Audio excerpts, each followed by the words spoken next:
10, 9, 8, 7, 6, 5, 4, 3, 2, 1, 0. Ignition and liftoff.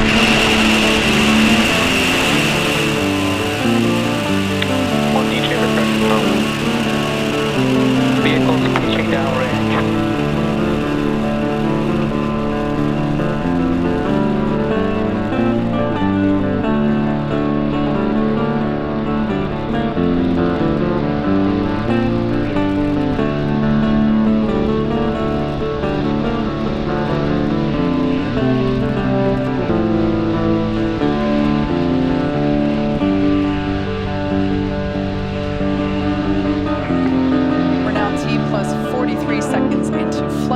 Falcon 9 has cleared the tower. Power and telemetry nominal.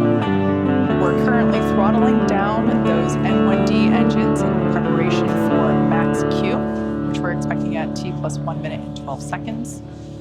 For those that might be unfamiliar, max Q is when the vehicle experiences supersonic. The greatest amount of aerodynamic pressure. Great view of the Space Coast. Max Q. All right, there we heard that call out for max Q.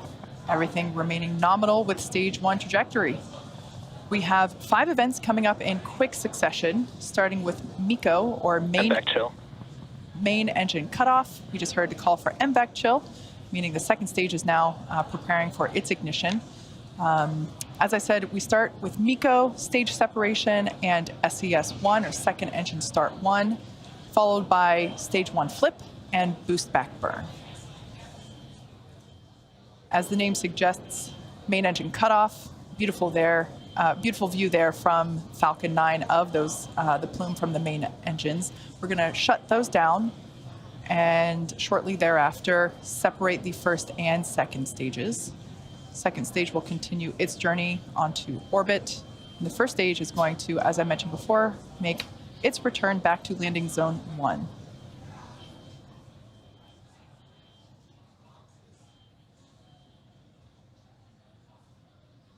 MECO. Stage separation confirmed.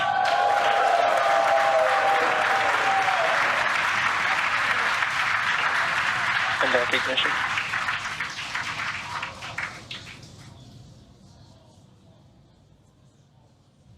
Pretty amazing view there of our second stage. We can see on the left-hand side of your screen the first stage performing its flip maneuver. The flip, of course, is required in order to reorient the first stage so that it actually flies back toward Florida. You can think of it kind of like a giant U-turn.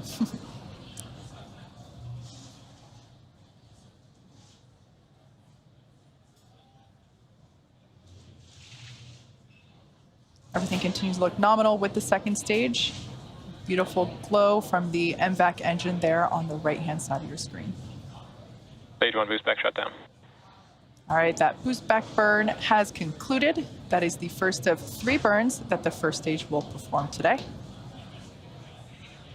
Coming up next, we will have fairing deployment, expecting that to occur in 10 seconds. We can see deployment of the grid fins there on the first stage on the left-hand side of your screen. Fairing separation confirmed. There's our first view of some of our payloads today. We can see that the fairing halves have now separated, fallen away from the vehicle, exposing the 59 spacecraft to the vacuum of space. Today's mission marks the second flight for both of those fairing halves, and we will be attempting to recover them from the water once they fall back to Earth.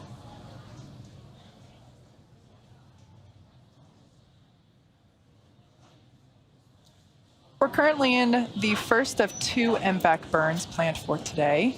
The first burn should last until T plus 8 minutes and 30 seconds, so another 4 minutes on that burn. The next milestone will be the first stage booster's entry burn. As I mentioned before, the first stage is performing 3 maneuvers today. This entry burn is designed to slow the booster down before it hits the dense part of the Earth's atmosphere. Without this burn, relying on the atmosphere alone to slow down Falcon 9 would put unnecessary strain on the Vehicle rocket. nominal trajectory. All right, there we heard a call out that we have nominal trajectory. As I mentioned earlier, Transporter-5 is our 5th dedicated small-sat rideshare program mission and our 22nd mission of 2022.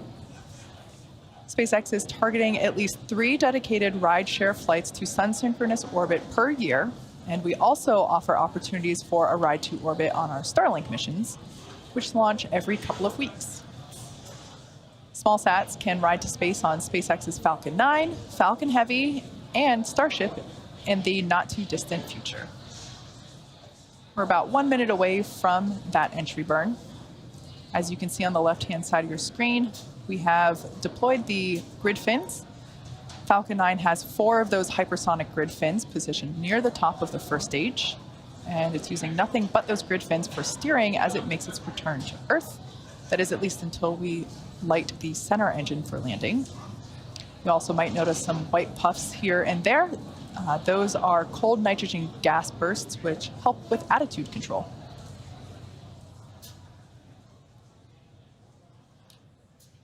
To put deceleration into perspective, around 60 seconds away from landing, the first stage is moving about 2,000 miles per hour. Then, in less than a minute, we rapidly reduce the speed in order to prepare for landing. The first stage slows down to about 90 miles per hour when the landing legs... Stage 2 FTS is saved. Slows down to about 90 miles per hour when the landing legs deploy. Stage 1 entry burn startup. All right, there we heard the call out that the entry burn has begun. You can see that on the left-hand side of your screen. Again, this is the second of 2 maneuvers performed by the first stage today for its return to LZ1. As I mentioned before, we are attempting to recover this, and it will be the 8th time for this booster. Stage 1 entry burn shut down. And we're also targeting to land at landing zone 1. First stage has just one more burn left, the landing burn, and that begins just before touchdown and provides the booster with a soft descent right before landing. Stage 1 FTS is saved.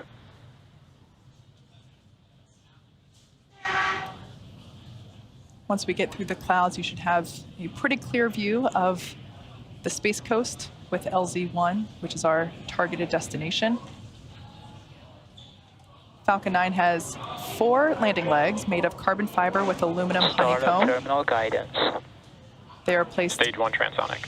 They're placed symmetrically around the base of the rocket, and they deploy just prior to landing, as we'll see momentarily. Stage 1 landing burn. All right, you can see that that landing burn has begun just before Falcon 9 lands. We're expecting the shutdown of the MVAC second stage. Just after landing, one of our 59 spacecraft that will not separate from the vehicle will activate, and you should hear that call out over the nets. Let's listen in for these activities happening in quick sequential order. Stage 1 landing leg deploy. MVAC shutdown.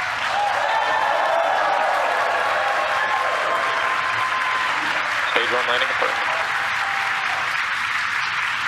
Outpost Mars Level 1, extruder activation confirmed. Nominal orbital insertion. All right, as you just heard, we had nominal orbit insertion, so we've got a good orbit.